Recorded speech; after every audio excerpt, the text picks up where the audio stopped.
ಚಿತ್ರದುರ್ಗದ ರೇಣುಕಾಸ್ವಾಮಿ ಕೊಲೆ ಕೇಸ್ ಪರಪ್ಪನ ಅಗ್ರಹಾರಕ್ಕೆ ಈಗ ಭದ್ರತೆ.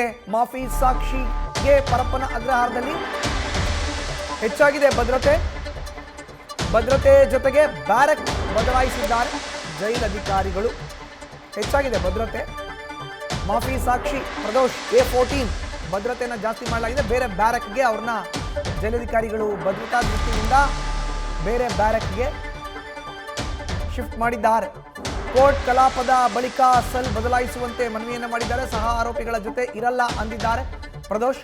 ಮಾಫಿ ಸಾಕ್ಷಿಯಾಗಿರುವಂಥ ಕಾರಣಕ್ಕೆ ಜಗಳ ಆಗಬಹುದು. ಪ್ರದೋಷ್ ಜೊತೆ ವಿನಯ್ ಕೂಡ ಮಾಫಿ ಸಾಕ್ಷಿ. ಹೆಚ್ಚಿನ ಮಾಹಿತಿ ನೀಡುತ್ತಾರೆ ನಮ್ಮ ಪ್ರತಿನಿಧಿ ಸಂದೇಶ್ ದೂರವಾಣಿ ಸಂಪರ್ಕಕ್ಕೆ ಸಿಕ್ಕಿದ್ದಾರೆ.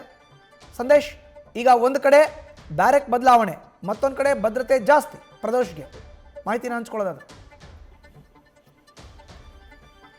ಮಧುಸೂದನ್, ಇಲ್ಲಿ ಈ ಒಂದು ಪ್ರಕರಣದಲ್ಲಿ ಈಗಾಗಲೇ ಮಾಫಿ ಸಾಕ್ಷಿಗೆ 14ನೇ ಆರೋಪಿಯಾಗಿರುವಂತಹ ಪ್ರದೋಷ್ ಅರ್ಜಿಯನ್ನ ಏನ್ ಸಲ್ಲಿಸ್ತಾರೆ, ಅರ್ಜಿಯನ್ನ ಸಲ್ಲಿಸಿದ ಬಳಿಕ ಈಗ ಪ್ರಾಸಿಕ್ಯೂಷನ್ ಕೂಡ ಮಾಫಿ ಸಾಕ್ಷಿಯಾಗಿ ಪರಿಗಣಿಸಿ ಪ್ರದೋಷ್ನ ಅಂತ ಈಗಾಗಲೇ ತಮ್ಮ ನಿಲುವನ್ನ ಕೂಡ ಕೋರ್ಟ್ಗೆ ತಿಳಿಸುವಂತ ಕೆಲಸವನ್ನ ಮಾಡಿರೋದ್ರಿಂದ ಈಗ ಮುಂದಿನ ಪ್ರಕ್ರಿಯೆಗಳು ಕೂಡ ಆರಂಭವಾಗ್ತಾ ಹೋಗುತ್ತೆ. ಅಂದ್ರೆ ಪ್ರದೋಷ್ ತನ್ನ ಹೇಳಿಕೆಯನ್ನ ಕೋರ್ಟ್ನ ಮುಂದೆ ದಾಖಲು ಮಾಡಬೇಕಾಗುತ್ತೆ. ಆ ದಾಖಲು ಮಾಡಿದ ನಂತರ ಪ್ರಾಸಿಕ್ಯೂಷನ್ ಆ ಒಂದು ಹೇಳಿಕೆಗಳನ್ನ ಗಮನಿಸಿ ಈತನನ್ನ ಮಾಫಿ ಸಾಕ್ಷಿಗೆ ಪರಿಗಣನೆಗೆ ತೆಗೆದುಕೊಳ್ಳೋದಕ್ಕೆ ಕೋರ್ಟ್ಗೆ ಸೂಚಿಸುವಂತ ಕೆಲಸವನ್ನ ಅಥವಾ ಕೋರ್ಟ್ಗೆ ಮನವಿ ಮಾಡುವಂತ ಕೆಲಸವನ್ನ ಪ್ರಾಸಿಕ್ಯೂಷನ್ ಕೂಡ ಮಾಡ್ತಾ ಹೋಗುತ್ತೆ. ಆದ್ರೆ ಈಗ ಮಾಫಿ ಸಾಕ್ಷಿ ಅರ್ಜಿ ಪುರಸ್ಕರಿಸಿರೋದ್ರಿಂದ, ಜೊತೆಗೆ ಅರ್ಜಿಯನ್ನ ಕೂಡ ಪ್ರದೋಷ್ ಸಲ್ಲಿಸಿರೋದ್ರಿಂದ ಅಲ್ಲಿ ಪರಪ್ಪನಾಗ್ರಹಾರ ಜೈಲಿನ ಬ್ಯಾರಕ್ನ ಒಳಗಡೆ ಎಲ್ಲರೂ ಕೂಡ ಜೊತೆಯಲ್ಲಿದ್ರು. ಅಂದ್ರೆ 6 ಜನ ಆರೋಪಿಗಳೇನಿದ್ದಾರೆ ಅಷ್ಟು ಜನ ಆರೋಪಿಗಳು ಕೂಡ ಒಂದೇ ಬ್ಯಾರಕ್ ನಲ್ಲಿದ್ರು. ಆದ್ರೆ ಈಗ ಸದ್ಯ ಪ್ರದೋಷ್ ಪರ ವಕೀಲರು ಕೂಡ ಕೋರ್ಟ್ಗೆ ಒಂದು ಅರ್ಜಿಯನ್ನ ಕೂಡ ಸಲ್ಲಿಕೆ ಮಾಡಿದ್ರು. ಅಂದ್ರೆ ಆ ಒಂದು ಅರ್ಜಿಯಲ್ಲಿ ಪ್ರಮುಖವಾಗಿ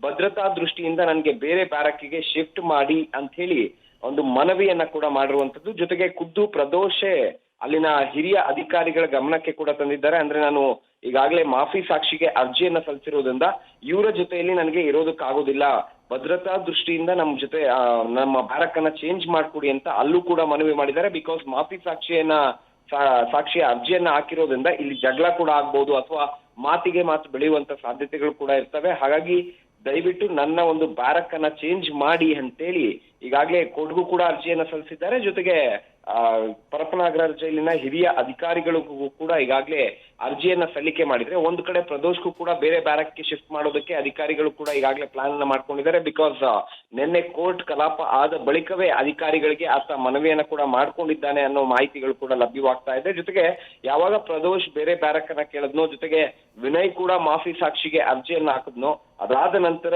ಜೈಲಿನ ಒಳಗೂ ಕೂಡ ದರ್ಶನ್ ಹಾಗೆ ಪವಿತ್ರ ಗೌಡ ಇಬ್ರು ಕೂಡ ಒಂದು ರೀತಿಯಲ್ಲಿ ಚಿಂತೆಗೊಳಗಾಗಿದ್ದಾರೆ ಅನ್ನೋ ಒಂದು ಮಾಹಿತಿ ಪರಪ್ಪನಾಗ್ರಹಾರ ಮೂಲದಿಂದ ಬರ್ತಾ ಇದೆ. ಹಾಗಾಗಿ ಈಗ ಸದ್ಯ ಬ್ಯಾರಕ್ ಅನ್ನ ಕೂಡ ಚೇಂಜ್ ಮಾಡಿಸ್ತಾ ಇದ್ದು, ಆ ಒಂದು ಬ್ಯಾರಕ್ ಚೇಂಜ್ ಮಾಡಿಸೋದಕ್ಕೆ ಸಂಬಂಧಪಟ್ಟಂತೆ ಈಗ ಸದ್ಯ ಹಿರಿಯ ಅಧಿಕಾರಿಗಳ ಗಮನಕ್ಕೂ ಕೂಡ ಆರೋಪಿ ಪ್ರದೋಷ್ ತಂದಿರೋದ್ರಿಂದ ಇನ್ನು ಇವತ್ತು ಅಥವಾ ನಾಳೆ ಆ ಬ್ಯಾರಕ್ ಅನ್ನ ಕೂಡ ಚೇಂಜ್ ಮಾಡುವಂತ ಕೆಲಸವನ್ನ ಮಾಡಲಾಗುತ್ತೆ. ಮಧುಸೂದನ್, ಇದು ಎಷ್ಟರ ಮಟ್ಟಿಗೆ ಕೇಸ್ನ ಮೇಲೆ ಪರಿಣಾಮ ಬೀರಬಹುದು ಅಂತ ಹೇಳ್ತೀರಿ ಸಂದೇಶ್? ಕಾರಣ ಏನು ಅಂತ ಹೇಳಿದ್ರೆ ಎಲ್ಲರೂ ಕೂಡ ಒಟ್ಟಿಗೆ ಇದ್ರು, ಈಗ ಅದರಲ್ಲೇ ಒಬ್ರು ಮಾಫಿ ಸಾಕ್ಷಿ ಆಗಿರೋ ಅಂತದ್ದು. ಮಧುಸೂದನ್, ಇಲ್ಲಿ ವೆರಿ ಕ್ಲಿಯರ್. ಅಂದ್ರೆ ಪ್ರದೋಷ್ ನಾನು ಮಾಫಿ ಸಾಕ್ಷಿ ಆಗ್ಬೇಕು ಅನ್ನೋ ಒಂದು ಡಿಸಿಷನ್ ಏನಿದೆ ಅಥವಾ ಅದರಲ್ಲಿ ತುಂಬಾ ಕ್ಲಿಯರ್ ಇದ್ದಾರೆ ಅನ್ನೋದು ಇಲ್ಲಿ ಕ್ಲಿಯರ್ ಕಟ್ ಆಗಿ ಗೊತ್ತಾಗ್ತಾ ಇದೆ. ಯಾಕಂದ್ರೆ ಈಗಾಗಲೇ ಪ್ರದೋಷ್ ಈ ಒಂದು ಅರ್ಜಿಯನ್ನ ಸಲ್ಲಿಸೋದಕ್ಕೂ ಮುನ್ನ ತಮ್ಮ ವಕೀಲರ ಜೊತೆಯಲ್ಲೂ ಕೂಡ ಈಗಾಗಲೇ ಮಾತುಕತೆಯನ್ನ ನಡೆಸಿ ಆ ಒಂದು ಅರ್ಜಿಯನ್ನ ಕೂಡ ಸಲ್ಲಿಸಿರ್ತಾರೆ. ಹಾಗಾಗಿ ಈ ಹಿಂದೆ ಯಾವಾಗ ಅವರು ಪೆರೋಲ್ ಮೇಲೆ ಬಂದಿರ್ತಾರೋ, ಅಂದ್ರೆ ಅವರ ತಂದೆ ನಿಧನರಾದಂತ ಸಂದರ್ಭದಲ್ಲಿ ಪೆರೋಲ್ ಮೇಲೆ ಬಂದಿದ್ರು, ಆಗ್ಲೇ ಅವರ ವಕೀಲರ ಜೊತೆಯಲ್ಲೂ ಕೂಡ ಮಾತನಾಡಿ ಈ ಒಂದು ಡಿಸಿಷನ್ಗೆ ಬಂದಿರ್ತಾರೆ. ಹಾಗಾಗಿ ಇದು ಕಂಪ್ಲೀಟ್ ಪ್ರೀ ಪ್ಲಾನ್ಡ್ ಆಗಿರೋದ್ರಿಂದ, ಅಂದ್ರೆ ಮಾಫಿ ಸಾಕ್ಷಿ ಆಗ್ಬೇಕು ಅಂತ ಹೇಳಿ ಈ ಒಂದು ಅರ್ಜಿಯನ್ನ ಏನ್ ಸಲ್ಲಿಸಿದ್ದಾರೆ ಇದು ಕಂಪ್ಲೀಟ್ ಪ್ರೀ ಪ್ಲಾನ್ಡ್ ಆಗಿರೋದ್ರಿಂದ ಇಲ್ಲಿ ಅವರು ಬ್ಯಾರಕ್ ಅನ್ನ ಚೇಂಜ್ ಮಾಡ್ಬೇಕು ಅನ್ನೋದು ಕೂಡ ಪ್ರೀ ಪ್ಲಾನ್ಡ್ ಆಗಿದೆ. ಹಾಗಾಗಿ ಎಲ್ಲಾ ಒಂದು ಮಾಹಿತಿಯನ್ನ ಪ್ರದೋಷ್ ಅವರು ತಲೆಯಲ್ಲಿ ಇಟ್ಕೊಂಡೇ ಈ ಒಂದು ಕೆಲಸವನ್ನ ಮಾಡಿರೋದ್ರಿಂದ ಜೊತೆಯಲ್ಲಿದ್ದಂತ ಅಥವಾ ಕಾನ್ಸ್ಪಿರಸಿಯಲ್ಲಿ ಅಥವಾ ಈ ಒಂದು ಕ್ರೈಮ್ ನಲ್ಲಿ ಭಾಗಿಯಾದಂತ ಒಬ್ಬ ಜೊತೆಯಲ್ಲಿದ್ದಂತ ವ್ಯಕ್ತಿಯೇ ಮಾಫಿ ಸಾಕ್ಷಿ ಆದ್ರೆ ಅದು ಒಂದು ಪ್ರಮುಖವಾದ ಅಸ್ತ್ರ ಆಗ್ತಾ ಹೋಗುತ್ತೆ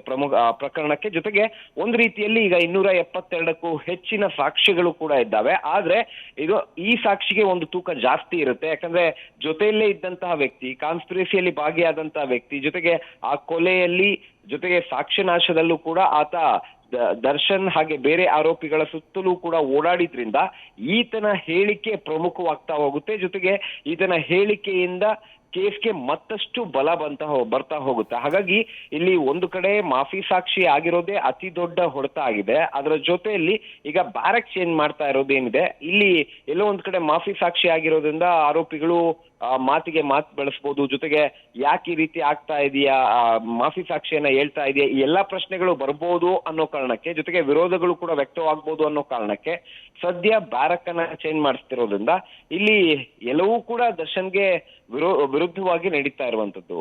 ಮಧುಸೂದನ್, ಧನ್ಯವಾದ ಸಂದೇಶ್ ನಿಮ್ಮ ಮಾಹಿತಿಗೆ. ನ್ಯೂಸ್ ಫಸ್ಟ್ ನಿರ್ಭೀತಿಯಿಂದ ನಿಮ್ಮ ಪರವಾಗಿ.